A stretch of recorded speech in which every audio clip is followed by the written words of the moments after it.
申請登記為居民代表同街坊代表選舉嘅選民，必須提交住址證明。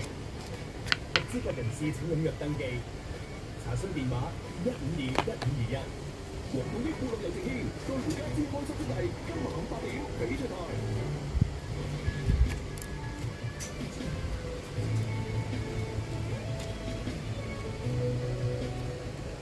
開心嘅時間，我哋先睇睇最新今日嘅值。恒生指數最新報26,341點，跌65點，總成交超過2230億元。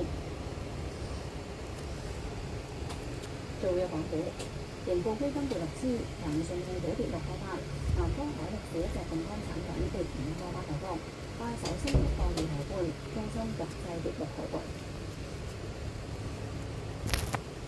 阿里巴巴跌7毫，南方恒生科技跌4仙4，恒生中國企業跌4仙，長飛光纖光纜升12個4，華虹公告睇跌4個半。睇其他幾個藍籌股表現，匯豐控股跌2個3，友邦保險跌4毫半，中國移動升3毫，港交所跌2個4，匯控升2仙。恒生科技指數報5064點，跌41點。